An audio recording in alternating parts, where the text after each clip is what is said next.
السلام علیکم ورحمۃ اللہ وبرکاتہ، نحمده ونصلی علی رسولہ الکریم، اما بعد فاعوذ باللہ من الشیطان الرجیم، بسم اللہ الرحمن الرحیم، رب اشرح لی صدری ویسر لی امری واحلل عقدۃ من لسانی یفقہوا قولی۔ کیا یہاں لکھا ہوا تھا حدیث میں کہ 100 دفعہ پڑھنی ہے آپ نے یہ تسبیح؟ نہیں لکھا ہوا تھا نا۔ آپ کم سے کم 1 دفعہ تو پڑھیں، 3 دفعہ پڑھ لیں، 7 دفعہ پڑھ لیں۔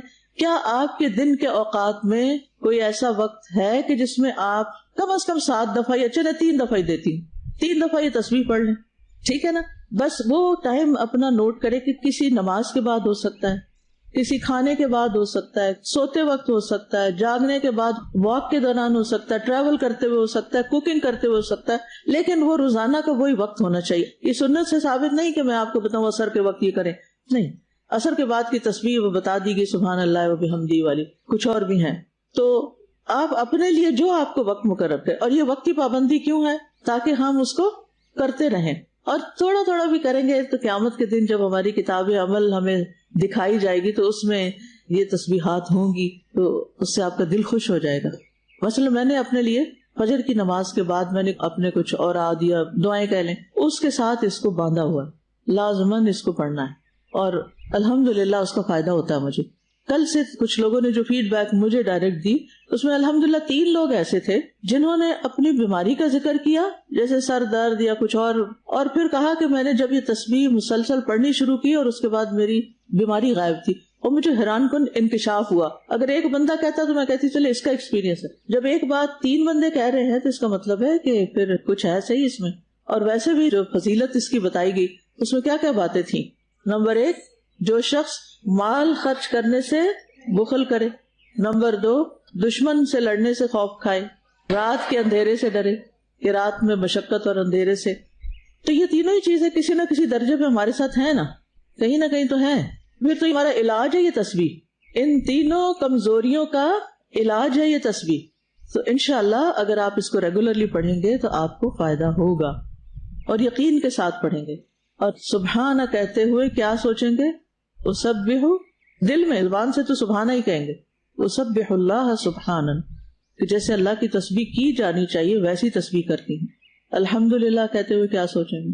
محبت کے ساتھ اللہ کی تعریف کریں گے۔ اچھا، کون سی تعریف؟ اللہ کے تو بہت خوبصورت نام ہے، افعال ہیں، وہ کس بات پہ تعریف؟ میں اس کو اس طرح لیتی ہوں کہ جس سچویشن میں ہوتی ہوں نا، اس سچویشن کے اندر جو مجھے خیر نظر آ رہی ہوتی، چاہے وہ تکلیف کی حالت کیوں نہ ہو، اس کے اندر جو خیر نظر آ رہی ہے اس پہ میں پھر دل سے کہتے ہیں الحمدللہ۔ اور اگر آپ اپنے دماغ کو اس کام پہ لگا دیں نا کہ وہ ذرا خیر کی باتیں چننے لگے، نعمتیں گننے لگے، تو پھر آپ انشاءاللہ محبت سے ہی حمد کریں گے اللہ کی۔ اور آج ہم پڑھیں گے واللہ اکبر، ٹھیک ہے؟ تو انشاءاللہ شروع کرتے ہیں۔ سب مل کے یہ تسبیح 1 دفعہ پڑھیں۔ پاک ہے اللہ، اور سب تعریف اللہ ہی کے لیے ہے، اور اللہ کے سوا کوئی معبود نہیں، اور اللہ سب سے بڑا ہے۔ واللہ اکبر، یعنی اس میں یہ اقرار کیا جا رہا ہے کہ اللہ سب سے بڑا ہے، اور ہم اللہ کی تسبیح بیان کرنے، حمد بیان کرنے سے قاصر ہیں، ہم حق ادا ہی نہیں کر سکتے، کیونکہ وہ بڑی عظمت والا ہے، بڑی شان والا ہے، یعنی ہم اس کا ادراک ہی نہیں کر سکتے وہ کتنا بڑا ہے۔ آپ میں سے کوئی بتا سکتا ہے اللہ کتنا بڑا ہے؟ نہیں بتا سکتے نا، کیونکہ ہمارے پاس کوئی پیمانہ ہی نہیں ہے، وہ پیمانوں سے بھی بالا ہے۔ بس ہمارا یہ عقیدہ ہے، ہمارا یہ یقین ہے کہ وہ سب سے بڑا ہے۔ آپ دیکھیے کہ اللہ سبحانہ تعالیٰ کی عظمت کو محسوس کرنے کے لیے اللہ کا کلام قرآن مجید تو ہے ہی، لیکن اللہ تعالیٰ کی کائنات میں غور و فکر جو ہے، اور اس کی پیدا کی ہوئی بڑی بڑی اور حیران کن چیزوں میں جب انسان غور کرتا ہے تو اس سے بھی اللہ تعالیٰ کی ایک عجب طرح کی عظمت دل میں آتی ہے، انسان کو اللہ کی بڑائی کا احساس ہوتا ہے۔ ہماری زمین کس نظام کے اندر ہے؟ اسے کیا کہتے ہیں؟ نظام شمسی یا سولر سسٹم۔ کہا جاتا ہے کہ تقریباً 400 ارب کے قریب نظام شمسی ہیں، ٹھیک ہے؟ اور ہماری جو کہکشاں ہے جس میں یہ نظام شمسی ہے، یہ ایک اوسط درجے کی ہے، درمیانے درجے کی ہے، بہت بڑی نہیں، اس سے بڑی کہکشائیں بھی ہیں۔ اور آپ دیکھیے کہ ہماری کہکشاں سے جو قریب ترین کہکشاں ہے اس میں تقریباً 1000 ارب سورج، ایک کہکشاں کے اندر صرف 1 ارب نہیں، 1000 ارب سورج پائے جاتے ہیں۔ شمس سورج کو کہتا ہے، نظام شمسی کا مطلب ہے کہ آپ کو جو سورج نظر آتا ہے اس سورج کے ارد گرد کچھ سیارے گھوم رہے ہیں، ان میں سے ایک چھوٹا سا سیارہ جو ہے بلو ڈاٹ، وہ کیا ہے؟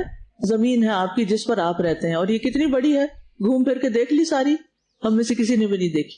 تو آپ دیکھیے کہ اگر ہماری زمین اتنی بڑی ہے اور پھر جس سورج کے گرد یہ گھوم رہی ہے وہ اتنا بڑا ہے، وہ اس سے کئی لاکھ گنا بڑا ہے، اور پھر ہماری کہکشاں کے اندر بہت سے سورج ہیں، اور جو ہماری قریبی ہمسایہ کہکشاں ہے اس کے اندر 1000 ارب سورج ہیں. آپ سوچئے کہ ان کے ارد گرد پھر کتنے سیارے ہوں گے. کچھ امیجنیشن میں آ رہے، دماغ میں سما سکتا ہے؟ پھر آپ دیکھیے کہ جو یہ 7 والی کہکشاں میں سورج ہیں، سائنسدان کہتے ہیں کہ وہ ہمارے سورج سے دگنے یا تگنے حجم کے ہیں، یعنی اس سے بڑے ہیں وہ.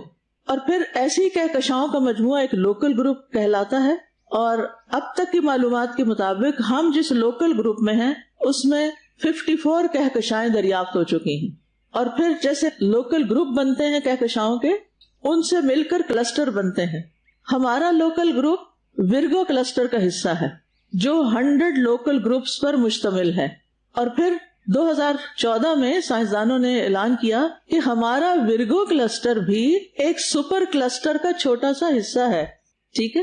اور پھر 2015 کی تحقیق کے مطابق، ابھی تو اور بھی آگے بہت کچھ ہو گیا ہوگا، قابل مشاہدہ یعنی کہ انسان دیکھ پائے جس کائنات کو، اس میں تقریباً 1 کروڑ سپر کلسٹر موجود ہو سکتے ہیں. اور یہ 10 سال پہلے کی ریسرچ ہے. اب آپ خود سوچیں، جس رب نے یہ سب کچھ بنایا ہے وہ رب کتنا بڑا ہوگا. اور وہ صرف بنا کے فارغ نہیں ہو گیا، بلکہ وہ کیا کر رہا ہے؟ ان سب کا مالک بھی ہے اور ان سب کا مدبر بھی ہے، خالق بھی ہے. ان کا اون وہی کرتا ہے. آپ میں سے کوئی ہے کسی سورج کا مالک؟ تو بتائے ذرا مجھے. کہ آج تک دنیا میں کسی نے کہا کہ وہ ایکچولی زمین پر تو مجھے پلاٹ لینے کی ضرورت نہیں تھی، کیونکہ وہ فلاں سورج جو وہ میں نے لے لیا ہے، وہ خرید لیا ہے اور میں وہاں جانے کی تیاری کر رہی ہوں. ذرا دیکھیں تو صحیح، جانا تو دور کی بات، ہم تو اتنے عاجز ہیں کہ نیکڈ آئی سے دیکھ بھی نہیں سکتے اس کو. تو آپ خود سوچئے، یہ تو بس ایک چیز ہے نا جو آسمان و خلاؤں میں بنی ہوئی ہے، اور یہ سما دنیا ہے یہ آپ کا. اس سے اگلا جو آسمان ہے وہ اس سے ایک روایت کے مطابق 500 سال کے فاصلے پر ہے. وہاں کیا کچھ ہوگا، پھر اس سے آگے کیا ہوگا، پھر اس سے آگے کیا ہوگا، پھر اس سے آگے. کبھی کبھی جب مجھے موت کا خیال آتا ہے نا، اور روح کی پرواز کا خیال آتا ہے کہ فرشتے اوپر لے کے جائیں گے، میں سوچتی ہوں پتہ نہیں اس وقت میں اللہ کی قدرت دیکھ سکوں گی یا نہیں، پتہ نہیں کیا حال ہوگا. تو مومن کے لیے تو وہ دروازے کھلتے جاتے ہیں نا، لیکن جو کافر ہوتا ہے، مشرک ہوتا ہے، اس کے لیے آسمانوں کے دروازے نہیں کھلتے، اس کی روح تو واپس پٹکھائی جاتی، چیتھڑے اڑ جاتے ہیں اس کو. تو جس رب کے ہم بندے ہیں نا، وہ رب بہت عظیم ہے، بہت بڑا ہے. یعنی یہ لفظ بھی اللہ اکبر، اللہ سب سے بڑا ہے، یہ اتنا بڑا لفظ ہے کہ جس کو اٹھانا یا جس کو بولنا بھی ایک معنی رکھتا ہے. اور پھر آپ دیکھیے کہ اللہ سبحانہ تعالیٰ کی دیگر مخلوقات اور تخلیقات، اور سمندر کی تخلیق، آپ صرف اپنے پلانٹ کے اندر دیکھ لیں، پرندوں کی قسمیں دیکھ لیں، اور ان کے کام، اور وہ کس لیے پیدا ہوئے ہیں اور وہ کیا کرتے ہیں، اور یہ چھوٹے موٹے کیڑے مکوڑے جو زمین پر ہوتے ہیں ان کی قسمیں اور ان کی تعداد، یعنی ایک ایک چیز کی. جب آپ کہتے ہیں نا سبحان اللہ وبحمدہ عدد خلقہ، عدد خلقہ، تو عدد آپ کو معلوم ہے؟ نہیں. کس کو معلوم ہے؟ اللہ کو. آپ بول کے اللہ کے حوالے اپنا اجر و ثواب کر دیتے ہیں. کوئی دنیا کی تسبیح، کوئی منکے، کوئی گٹلیاں، یہ کچھ حق ادا ہی نہیں کر سکتی. اللہ کی تسبیح اس سے زیادہ ڈیزرو کرتی. اور جب ہم دل سے کہتے ہیں سبحان اللہ وبحمدہ عدد خلقہ ورضا نفسہ وزنۃ عرشہ ومداد کلماتہ، اللہ کے کلمات بھی ختم نہیں ہوتے. یعنی ایک ہی گو میں نبی صلی اللہ علیہ وسلم نے کتنے جامع الفاظ ہمیں سکھا دیے، کتنا اجر و ثواب بندہ کما لیتا ہے. لیکن اس کی پابندی کون کرتا ہے؟ ان کلمات کو صبح سویرے پڑھنے کی کون کرتا ہے؟ چلیے ایک سروے کیجئے، اپنے گھر والوں سے پوچھئے، اپنے دوستوں سے پوچھئے کہ آپ میں سے کتنے لوگ صبح کے وقت یہ تسبیح 3 دفعہ پڑھتے ہیں. جو کرے گا اور جو نہیں کرے گا، اس میں قیامت کے دن کسی اعمال نامے میں کوئی فرق ہوگا؟ کتنا فرق ہوگا؟ بہت زیادہ فرق ہوگا، بہت زیادہ. لیکن ہم کیوں نہیں پڑھتے؟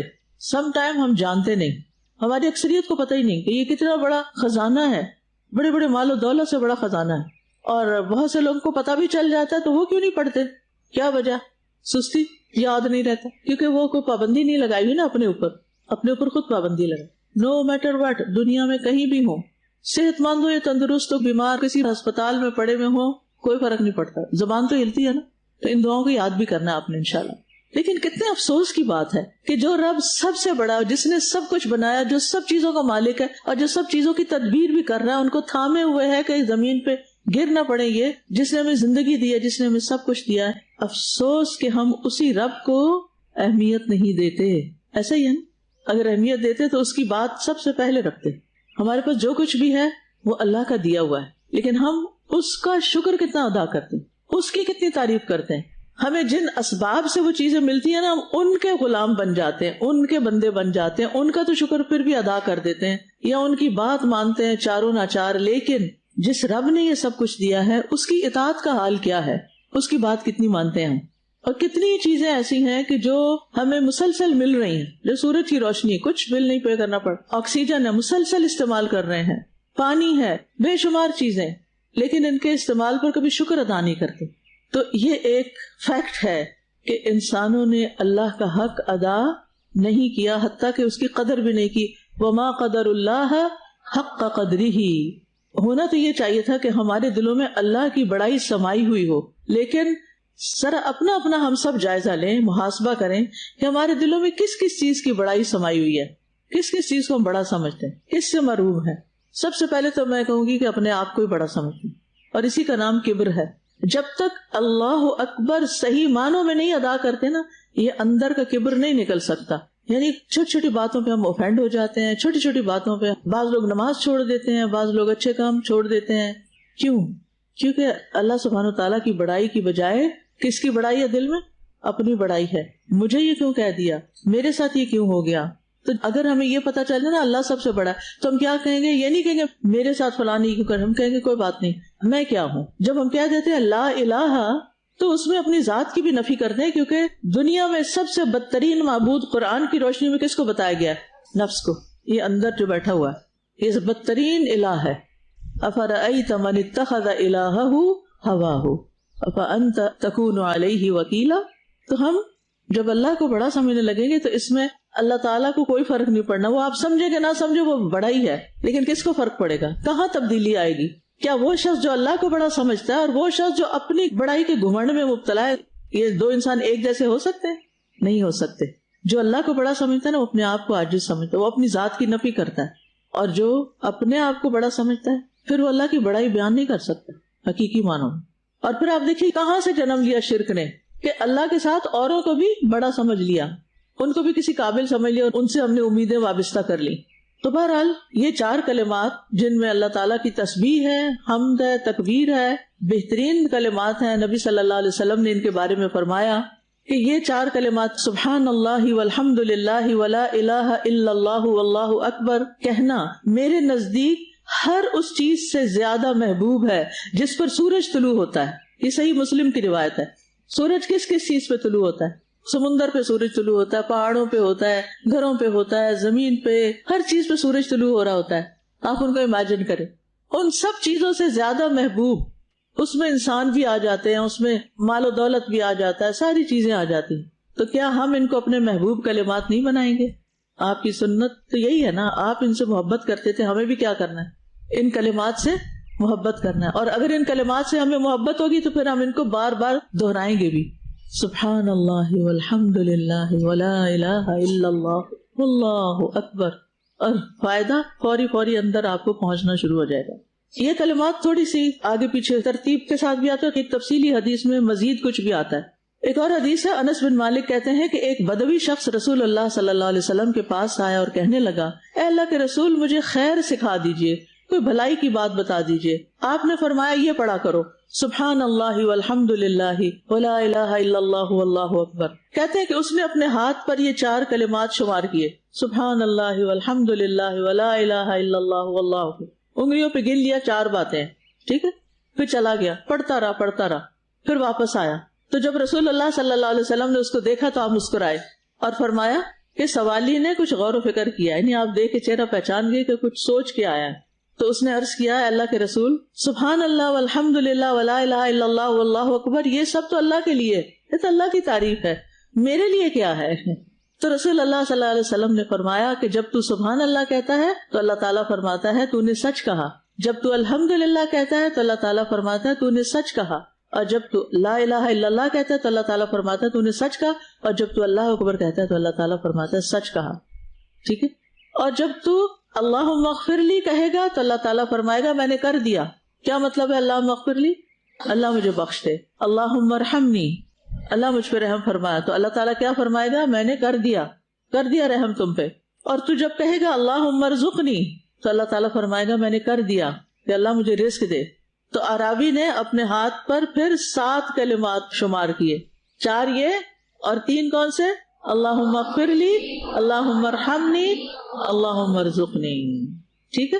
تو آپ نے اب ان کا بھی اضافہ کر لینا ہے. اور یہ 3 چیزیں اگر اللہ کے وعدے کے مطابق مل گئی تو پھر کسی چیز کی کمی رہے گی دنیا میں؟ سب کچھ مل گیا. ہمیں نہ مانگنے کا ڈھنگ نہیں آتا. پھر اسی طرح یہ تسبیحات پڑھنا ایک طرح کا صدقہ کرنا بھی ہے، صدقے کا نعم البدل بھی ہے. نبی صلی اللہ علیہ وسلم نے فرمایا تم میں جو کوئی آدمی صبح کرتا ہے اس کے ہر جوڑ پر صدقہ لازم ہے. تو ہر مرتبہ سبحان اللہ کہنا صدقہ ہے، ہر مرتبہ الحمدللہ کہنا صدقہ ہے، اور ہر مرتبہ لا الہ الا اللہ کہنا صدقہ ہے، ہر مرتبہ اللہ اکبر کہنا صدقہ ہے، نیکی کا حکم دینا صدقہ ہے، اور برائی سے روکنا صدقہ ہے. تو اس طرح ہمارا صدقہ بھی ادا ہو جاتا ہے. یعنی بعض اوقات تو آپ کالا بکرا صدقہ کرتے ہیں نا، لیکن ہر ایک کے پاس کالا بکرا نہیں ہوتا. کوئی بھی بکرا آپ کر سکتے ہیں، کالے کی کوئی شرط نہیں، یہ لوگوں نے خود ہی لگائی ہوئی ہے. اچھا، تو ہر ایک کے پاس مال نہیں ہوتا کہ روز صدقہ کرے، تو ان کلمات کے پڑھنے سے صدقہ بھی ادا ہو جائے گا. یعنی ایک اور فائدہ رسول اللہ صلی اللہ علیہ وسلم نے فرمایا بے شک اللہ نے 4 قسم کے جملے منتخب فرمائے: سبحان اللہ والحمد للہ ولا الہ الا اللہ واللہ اکبر. جو شخص سبحان اللہ کہے اس کے لیے 20 نیکیاں لکھی جاتی ہیں اور اس سے 20 گناہ معاف کر دیے جاتے ہیں. اور جو شخص اللہ اکبر کہے اس کے لیے بھی یہ ثواب ہے، اور جو لا الہ الا اللہ کہے اس کا بھی یہی ثواب ہے. اور جو شخص اپنی طرف سے الحمدللہ رب العالمین کہے اس کے لیے 30 نیکیاں لکھی جاتی ہیں یا 30 گناہ معاف کر دیے جاتے ہیں. تو اس سے کیا پتہ چلتا ہے کہ یہ کلمات گناہوں کا کفارہ بھی ہیں. اب فائدے لکھتے جا رہے ہیں، صدقہ بھی ہیں، گناہوں کا کفارہ بھی ہیں. مسند احمد کی ایک روایت میں ہے نبی صلی اللہ علیہ وسلم نے فرمایا روح زمین پر جو آدمی بھی یہ کہہ لے لا الہ الا اللہ واللہ اکبر وسبحان اللہ والحمد للہ ولا حول ولا قوۃ الا باللہ، یہ اس کے سارے گناہوں کا کفارہ بن جائیں گے، اگرچہ وہ سمندر کی جھاگ کے برابر ہی کیوں نہ ہوں. اسی طرح ایک اور روایت میں آتا ہے کہ رسول اللہ صلی اللہ علیہ وسلم ایک درخت کے پاس سے گزرے جس کے پتے سوکھ چکے تھے. آپ نے اس پر اپنی لاٹھی ماری تو پتے جھڑنے لگے. پھر آپ نے فرمایا الحمدللہ وسبحان اللہ ولا الہ الا اللہ واللہ اکبر. اب میں نے جس پہلے عرض کیا نا ترتیب کا فرق بھی ہے، کبھی الحمدللہ پہلے ہے، کبھی سبحان اللہ پہلے ہے، بات وہی ہے. یہ کہنے سے بندے کے گناہ اسی طرح جھڑتے ہیں جس طرح یہ درخت کے پتے جھڑے. اس سے ایک اور بات بھی سیکھنے کو مل رہی ہے، وہ کیا ہے؟ نبی صلی اللہ علیہ وسلم کی تعلیم و تدریس کا، تربیت کا طریقہ کہ ہر بات صرف زبانی نہیں بتاتے تھے، کچھ چیزیں مثال سے اور کچھ ایکٹیویٹی کے ذریعے سکھاتے تھے، اس سے انسان کو جلدی سمجھ آ جاتی. اچھا، اب اس سے ملتے جلتے کچھ اور کلمات بھی ہیں جو لکھے ہوئے ہیں. اللہ سب سے بڑا ہے، بہت بڑا، کبیرہ فعیل کے وزن پر، اور سب تعریف اللہ ہی کے لیے ہے، بہت زیادہ، کثیرہ بہت کثرت سے. اور صبح اور شام اللہ کی پاکی ہے، اور اللہ کی پاکی بیان کرتی ہوں میں صبح اور شام. صبح شام بندہ کرتا ہے دن کے 2 اطراف کناروں پر، تو کیا ہے دن پورا بیچ میں آتا ہے. جو کام صبح آپ کے منہ سے ہو نا پھر دن میں بھی وہ یاد آ جاتا ہے، جو رات ہونے پہ پڑھے تو وہ رات کو بھی پھر آپ کی آنکھ کھلتی ہے تو آپ پڑھ لیتے ہیں. ابن عمر کہتے ہیں، صحیح مسلم کی روایت ہے کہ ایک دفعہ ہم رسول اللہ صلی اللہ علیہ وسلم کے ساتھ نماز پڑھ رہے کہ لوگوں میں سے ایک آدمی نے کہا اللہ اکبر کبیرہ والحمد للہ کثیرہ وسبحان اللہ بکرۃ واصیلا. رسول اللہ صلی اللہ علیہ وسلم نے پوچھا یہ کلمہ کہنے والا کون ہے، کس نے پڑھا؟ یہ لوگوں میں سے ایک آدمی نے کہا اللہ کے رسول وہ میں ہوں. یہ نہیں کہ چپ ہو گئے سارے، جواب دیا کہ وہ میں ہوں. آپ نے فرمایا مجھے ان پر بہت حیرت ہوئی، ان کے لیے آسمان کے دروازے کھول دیے گئے. ابن عمر کہتے ہیں میں نے جب سے آپ سے یہ بات سنی اس کے بعد ان کلمات کو کبھی نہیں چھوڑا. یہ تھے صحابی، خیر کی بات سنی، نیکی کی بات سنی، پھر پلے باندھ لی، کبھی چھوڑا ہی نہیں اس کو. دعا سیکھنا تو اپنی جگہ ہے، صحابہ کے طریقے بھی سیکھیں اور علم کو عمل میں لانے کا طریقہ بھی سیکھیں. اب اپنے دماغ میں پلان کریں کس وقت پڑھیں گے آپ، یہ سوچ لیا، لکھ بھی لیں، پھر یہ نہ گھر جا کے یاد ہی نہ رہے، اگلے دن یاد ہے وہ میں نے پڑھنا تھا پر سوری یاد نہیں رہا.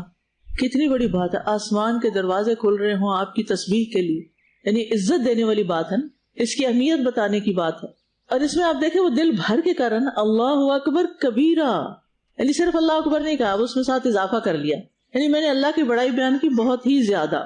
اور یہ کہنا دراصل اللہ تعالیٰ کے حکم کو ماننا ہے. قرآن مجید میں آتا ہے وَكَبِّرْهُ تَكْبِيرًا, وَكَبِّرْهُ تَكْبِيرًا, اور اس کی بڑائی بیان کرو, خوب بڑائی بیان کرنا, کیونکہ اللہ تعالیٰ سب سے بڑا ہے, اس سے بڑا کوئی اور ہے ہی نہیں, اس سے برتر کوئی نہیں, اس سے زیادہ مہربان کوئی نہیں, اس سے زیادہ بخشنے والا کوئی نہیں. جتنی بھی اس کی صفات ہیں, جتنے بھی اس کے افعال ہیں, اس میں کوئی نہ اس کے مقابل ہے نہ اس سے آگے ہے کوئی, وہی سب سے بڑا ہے, اپنی ذات میں بلند ہے, اپنی صفات میں بلند ہے. کیا اللہ سے زیادہ کسی کے پاس طاقت ہے؟ نہیں. کیا اللہ سے بڑھ کر کسی کے پاس قدرت ہے؟ کوئی اور قادر ہے اللہ سے بڑھ کے؟ نہیں. کیا کوئی اور اللہ سے بڑھ کر بے نیاز ہے, غنی ہے؟ نہیں. کیا اس سے بڑھ کر کوئی رحم فرمانے والا ہے؟ اور کوئی بات سوچیں, اس سے بڑھ کر, اس سے زیادہ کوئی علم والا ہے, اس سے زیادہ کوئی بلندی والا ہے, اس سے زیادہ وسعتوں والا کوئی ہے, الواس ہے, اس سے زیادہ کوئی محبت کرنے والا ہے, اس سے زیادہ کوئی ہے جس سے محبت کی جائے. الودود کے دو معنی ہوتے ہیں نا, محبت کرنے والا اور وہ جس سے محبت کی جائے. اسی سے لفظ مودود ہے, اور اسی سے پھر آگے کیا بنا لیا گیا؟ مودودی. نام تو بہت لوگ لیتے ہیں, اگر آپ ان سے پوچھیں اس کا مطلب بتائیں, تو بعض لفظ ہم بولتے ہیں لیکن چونکہ غور نہیں کرتے اس لیے معنی بھی نہیں سوچتے. یہ ودود سے ہی ہے, ود سے. تو جب دل بے چین ہو, جب بے یقینی کی کیفیت ہو, خوف کی کیفیت ہو, بے چارگی کی کیفیت ہو, ڈاکٹرز بھی جواب دے جائیں, کوئی وسیلہ ہی نہ ہو, دوا خریدنے کے پیسے ہی نہیں, ڈاکٹر کے پاس جانے کے لیے اسباب ہی نہیں, کوئی تیمارداری کرنے والا نہیں, بے کس, کوئی پرسان حال نہیں, کوئی مہربان نہیں زندگی میں, لیکن وہ ہے, وہ نہیں چھوڑتا. تو ایسے اوقات میں کیا کریں؟ اس کو پکاریں. کس کے ذریعے؟ ان کلمات کے ذریعے جس سے آسمان کے دروازے کھل جائیں. تو جب آپ کا دل بے چین ہو تو اس سے کیا آ جائے گا؟ چین. جب پریشان ہو, حیران ہو, تو کیا آ جائے گا اندر؟ سکون. جب نیند نہ آ رہی ہو تو اس کو پڑھنا شروع کر دیں تو کیا ہوگا؟ نیند آ جائے گی. اللہ کی بڑائی بیان کرنے سے مشکلات حل ہوتی ہیں, مصیبتیں ٹل جاتی ہیں, پریشانیاں اٹھا لی جاتی ہیں, غموں کے بادل چھٹ جاتے ہیں, بیماریوں کو شفا مل جاتی ہے, ایمان پختہ ہوتا ہے, خیر اور بھلائی کے دروازے کھلتے ہیں, آسمانوں کے دروازے بھی کھول دیے جاتے ہیں. اور اس کے برعکس جب آپ اللہ کو کبیرہ نہیں مانتے, اکبر کبیرہ, تو پھر کیا ہوتا ہے؟ تکبر پیدا ہو جاتا ہے. اور اخلاقی برائیوں میں ساری برائیوں کی جڑ تکبر ہوتا ہے. جتنے بھی انسان کی بد اخلاقیاں نا, اگر دیکھا جائے تو اس کی جو روٹ کاز ہے وہ تکبر ہے. تو حقیقی کبریائی صرف اللہ ہی کے لیے, اور کبریائی اللہ کی چادر ہے. اللہ تعالیٰ فرماتا ہے نا, کبریائی میری ردا ہے, عظمت میری ازار ہے. جو بندوں میں سے ان صفات میں مجھے چیلنج کرے گا میں اسے جہنم میں داخل کروں گا. ایک روایت میں آتا ہے جہنم میں پھینک دوں گا. تو متکبر ہونا دراصل اللہ کی بڑائی کو چیلنج کرنا ہے, اور یہ اللہ تعالیٰ کو پسند نہیں. بندے کے لیے اللہ تعالیٰ کو کیا پسند ہے؟ بندگی, عاجزی, تواضع, انکساری.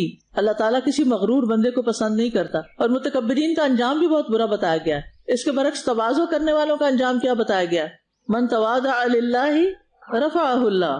ابن مبارک کہتے ہیں کمال تواضع یہ ہے کہ انسان دنیاوی اعتبار سے اپنے سے کم تر کے ساتھ تواضع کرے. بڑے کے ساتھ تو انسان تواضع اور ادب کا مظاہرہ کرتا ہی ہے, لیکن کمال کیا ہے تواضع کا؟ کس کے ساتھ تواضع کرے؟ اپنے سے چھوٹے کے ساتھ تواضع کرے, اپنے بچے کے ساتھ کریں. کیا بچوں کو رسپیکٹ چاہیے ہوتی ہے؟ چاہیے ہوتی ہے نا. آپ سب ایکسپیکٹ کرتے ہیں اپنے پیرنٹ سے. جب آپ پیرنٹنگ پہ لیکچر دیتے ہیں نا اور اس میں بچے بھی آ جائیں تو وہ کہتے ہیں ذرا ہماری بات اکیلے میں سنیں, آپ ہمارے پیرنٹس کو بتائیں نا, آپ نے سارا بتایا کہ ان کا کیا حق ہے, یہ بھی بتائیں نا ہمارا کیا حق ہے. تو خدمت تو وہ کرتے ہی ہیں آپ کی, لیکن رسپیکٹ بعض اوقات نہیں کرتے. اور بعض اوقات تو وہ فرض سمجھتے ہیں بچوں کی بےزتی کرنا. کہیں بھی بیٹھے ہوں گے, گھر میں لوگ آئے ہوئے, سب بیٹھے ہوئے, اٹھو ادھر آؤ, یہاں کیا کر رہے ہو, ابھی تک نہیں کھایا, یعنی ہر بات ٹانٹ میں, ہر بات میں تانا. اور بعض اوقات ہم ان سے زبردستی کرتے ہیں. اور مثلاً بچے مسجد نہیں جانا چاہتے, ہاتھ پکڑ, چلتے ہو کہ نہیں چلتے, چلو. اچھا بعض اوقات تو مسجد جا کر پیچھے بیٹھ جاتے ہیں یا صف میں نہیں کھڑے ہوتے, ادھر آؤ یہاں میرے ساتھ کھڑے ہو, ڈانٹ ڈانٹ کے سب کے سامنے. اور پھر کوئی اگر کسی سے آئی کانٹیکٹ ہو جائے تو اسے کہتے ہیں آج کل کے بچے تو بات ہی نہیں سنتے, بچوں کے سامنے کس قدر بے عزتی ہے. آپ سوچیں جن بچوں کو بچپن میں رسپیکٹ نہیں ملے گی وہ بڑے ہو کے کیا کریں گے؟ وہ سب کی کریں گے شاید, کہ ہمیں نہیں ملی تو ہم کسی کو تو دیں. تو یہ رسپیکٹ چھوٹوں کے لیے, ساتھ والوں کے لیے اور بڑوں کے لیے, سب کے لیے. لیس منا من لم یرحم صغیرنا ولم یعقر کبیرنا جو ہمارے چھوٹوں پہ رحم نہ کرے اور بڑوں کی عزت نہ کرے وہ ہم میں سے نہیں ہے. تو پھر ہوگا کیا؟ ابن مبارک کا قول بڑا خوبصورت. وہ کہتے ہیں یہاں تک کہ اسے احساس ہو جائے کہ دنیاوی جاہ و منصب کی بنا پر آپ کو اس پر کوئی فضیلت حاصل نہیں. یعنی اگر آپ کا کوئی عہدہ ہے یا کوئی سٹیٹس ہے تو اس کی وجہ سے دوسرے انسان پر آپ کو فضیلت نہیں.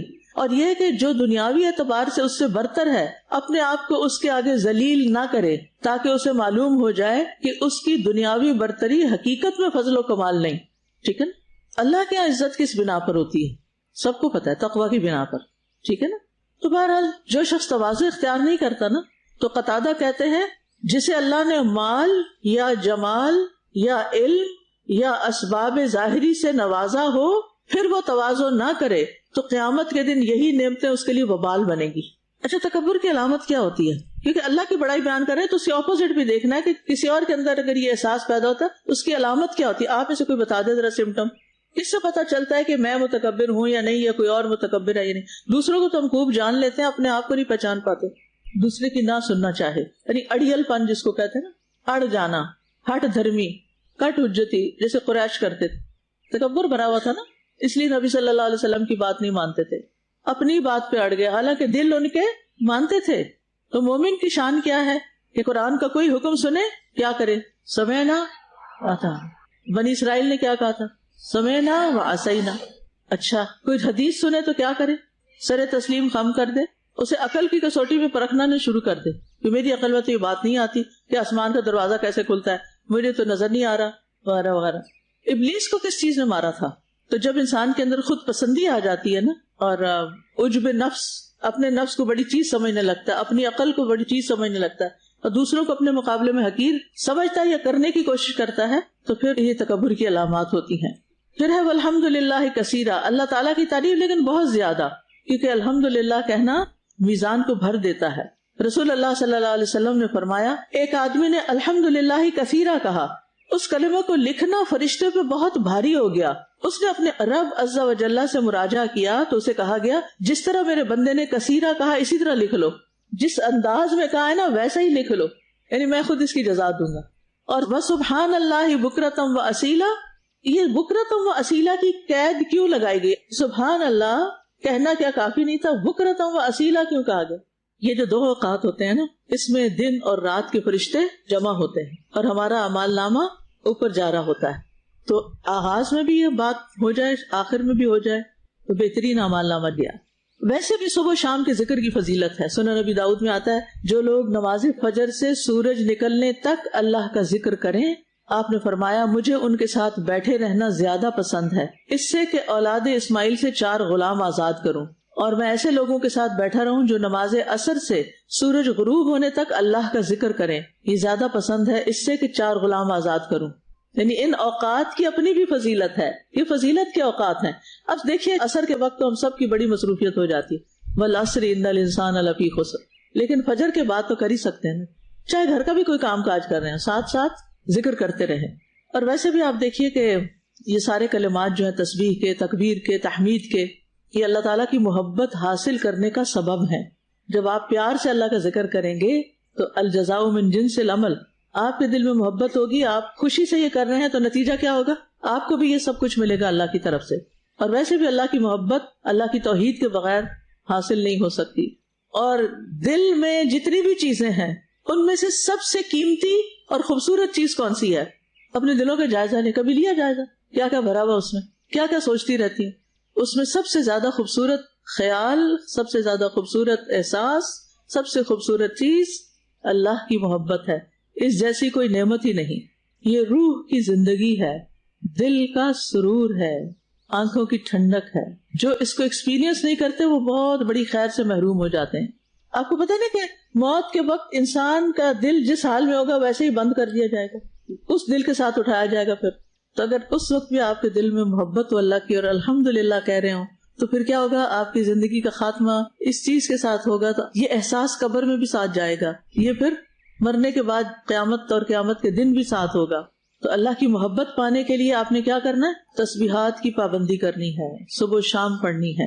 اور اللہ کی محبت کے بھی درجات ہیں. کچھ لوگوں کے اندر ہوتی ہے محبت، کسی بھی مخلوق کے اندر، کئی نان مسلم کے اندر ہوتی ہے، لیکن جو ایمان والے ہوتے ہیں اللہ تعالیٰ ان کی محبت کو اشد حباً کہتے ہیں، سب سے زیادہ محبت، اور اس کی دعا بھی کرنی چاہیے، اللہم انی اسألک حبک وحب من یحبک وحب عمل یقربنی الی حبک۔ جب اللہ سے محبت ہوتی ہے تو پھر کس چیز سے محبت سب سے زیادہ ہوتی ہے؟ قرآن سے، کیونکہ باقی چیزیں اللہ کی مخلوق ہے اور قرآن کیا ہے؟ اللہ کا کلام ہے، اور کلام اللہ کی صفت ہے، تو آپ کو اس سے محبت ہو جاتی ہے۔ اس کے بعد اللہ کے رسول صلی اللہ علیہ وسلم سے محبت ہوتی ہے، اس دین سے، اور جو دین میں عمل کرنے والے لوگ ہیں ان سے بھی محبت ہوتی ہے، خود بخود ہوتی ہے، کوئی اور نہیں ڈالتا۔ صحابہ آپ کے رشتہ دار تھے، کوئی محبت ہے نا، کیوں ہے؟ صحابیات سے محبت کیوں ہے؟ انہوں نے دین سے محبت کی اور دین کی خاطر قربانیاں کی، تو یہ محبت کی ایک مٹھاس بھی ہوتی، ایک خوبصورتی ہوتی، جب وہ دل میں آ جاتی ہے نا تو دنیا کی اٹریکشن کم ہو جاتی ہے، یہ اس کی علامت ہوتی ہے، اور انسان گناہوں اور نافرمانیوں سے بچنے لگتا ہے، اور پھر اللہ تعالیٰ کی حقیقی معنوں میں قدر آتی ہے، دل میں تعظیم آتی ہے، اللہ کی عبادت کو دل چاہتا ہے، انسان ان سے محبت کرتا ہے جو اللہ سے محبت کرتے ہیں، اور ان سے بغض رکھتا ہے جو اللہ سے بغض رکھتے ہیں، پھر اعمال میں استقامت آتی ہے۔ تو ہم سب کے لیے ضروری ہے کہ کیا کریں؟ اللہ کی محبت حاصل کرنے کی کوشش کریں۔ کیسے؟ اللہ کی محبت کی باتوں کو انجوائے کر کے۔ آپ دیکھیں جس سے محبت ہوتی ہے نا، کوئی اس کا ذکر کر دے، دل کی کیسی حالت بدلتی، اور ماؤں کو بچوں سے محبت ہوتی ہے، ہر جگہ ان کی باتیں کرتی، کیونکہ ان کو مزہ آتا ہے اس کی بات کر۔ تو جس سے اللہ سے محبت ہوتی ہے اس کو مزہ آتا ہے اللہ کی بات کر کے۔ اور یہ پیدا کیسے ہوگی؟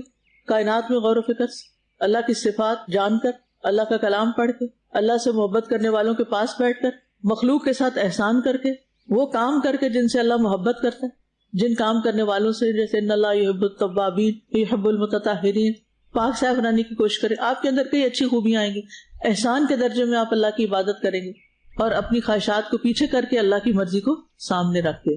نماز کے شروع میں بھی پڑھی جا سکتی ہے، اللہ اکبر کر کے نا، اللہ اکبر کبیرہ والحمدللہ، جہاں سبحانک اللہم وبحمدک پڑھتے ہیں یہاں بھی پڑھی جا سکتی۔